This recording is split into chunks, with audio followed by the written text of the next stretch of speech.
We've got a 5-door Whirlpool that's making some noises.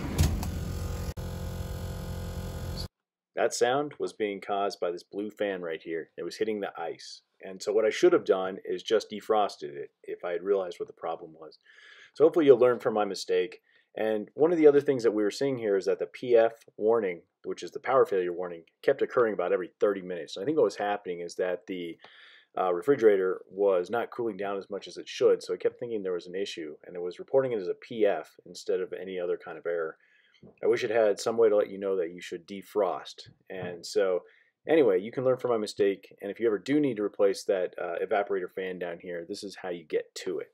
And so we'll show you that. But hopefully what you should do right now is just defrost your refrigerator and everything will be fine.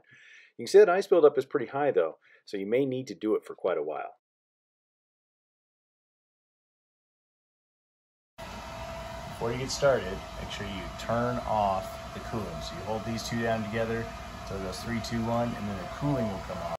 All right, the first problem you're going to encounter are these little stoppers that are on this upper drawer right here. And so that's the little stopper. And what you're going to have to do is actually bend that rail out. And so see where I'm putting that screwdriver? You got to actually bend that out to get out. You can't actually just press on that little tab, which is annoying. You really should be able to. If you could just press on that tab, it'd be great. But you actually have to bend that little rail out, and then they come out pretty easily. Okay, flip up on that little tab back here on this piece, and it'll slide to the back. It'll kind of fly to the back. It's spring loaded, and then that'll be ready to go. All right, now you need to press these little white tabs here that are in the middle of the rail. Yeah, that one right there. Press that, and then the rail will pull forward, and you can get it out. This is just to show you how they slide. This is actually from reassembly. But you can reach back there and you can pull the slides, and the slides will come out. They take a little bit of finessing, but they will come forward. It's best if you have it the front supported by some books so that it can slide easily. And right there at the very end, there's some little gears that will kind of catch, and then they'll come out. So as soon as I picked it up, this wants to fall out. So it might be a good idea once you get out just to slide this off and get this bar out. Otherwise, it's going to go flying while you're walking. All right, now there's 4 screws. You see that screw up there? I'm actually putting it in here, but there's one there on top, one there, and one over here, and one over here. You got to take those 4 screws out, okay?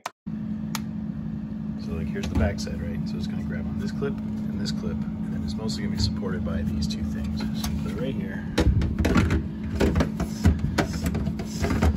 Okay, so I figured it out. So the trick really is here. Look, you want to bring it in pretty close to where the little tabs are, and then you can slide it on.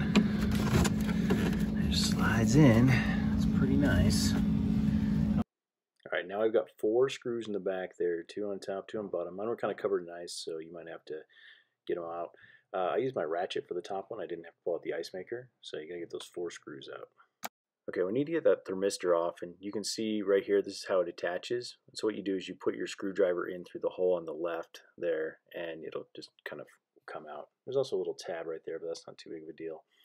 Then you're ready to go. All right, here's our plastic plate. You can see you don't have to take this piece off. That can just stay on there. And here's what it looks like. From the back, you can see how this has little clips in the back. If you do need to pull it off, you can just push the clips in from here and it'll come off. And now we're starting to see the problem. Once you get that plastic plate off, there's this styrofoam. And that styrofoam should just come right off. But mine was frozen to it, so we had to use the hairdryer for quite a while to get it free. And keep that hairdryer moving if you do this step, because you can melt the styrofoam or the wires. So just be very careful here. It's a great place to have the kids help too, if you have kids who are of age who can help. And you can see that we are getting pretty close.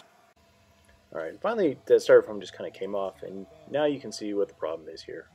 You can't even spin that fan. It was completely just locked up right there. And so we now have a lot of clearing off we need to do. Trying to get all the ice off. That's pretty good. I see why the fan's not working. Yeah. There's some ice. That is why the freezer's still over there. And over here, we're still using it quite a bit. That was the biggest, solidest chunk right there. Still working on that. Mostly clean. Be really careful with these things. They bend easily. They're bent over with the ice. You can bend them back a little bit if you want. But... All right, we now have the thing defrosted. There's that big chunk up here. don't forget to put this guy back out, and now we can actually look at our fan. Okay, so this piece right here, the styrofoam, it just sits there. And of course, make sure you get your mister right here through this little notch, but it just sits there. And if it's not going to come out, it's because all the frost is attached and it just needs to defrost a little bit. And then again up here, here's your fan if you need to get to that. I'm hoping I don't actually need to. Hopefully this was actually a bit wasted. We'll find out. All right, so I turned it on, and this is maybe after about 5 minutes, and then the fan kicked on. So we're seeing that the fan works.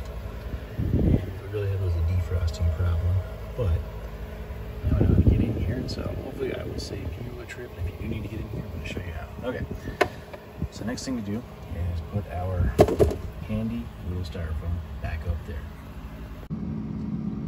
Best part of the job is when we get to set our ratchet back on instead of off. Okay, next thing we need to do is have all 4 of these guys in. Use my ratchet, they're in the back corner. And now we need to put in the side supports. See, they clip onto right here. So they just slide in and then they grip onto right here.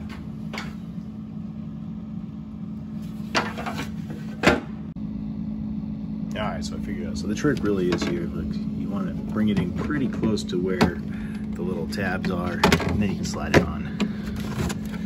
It just slides in. It's pretty nice. It also means I don't want to just completely slide out, unfortunately. So it's really well designed to let you quickly get in here. Nice if it could all the way slide out. That's okay. So just slide it back a little bit and pull it out, but you want to get the metal tabs out first. So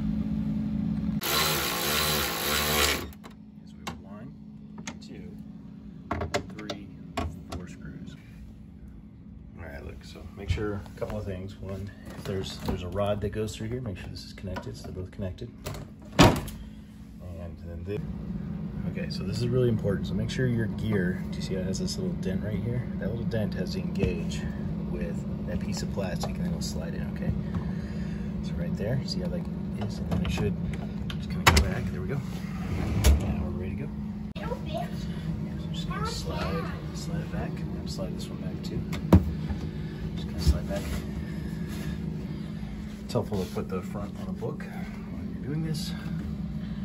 Not putting extra stress. Okay, now we're that far back. We're gonna push all the way back, and what we want to do is get it locked into place.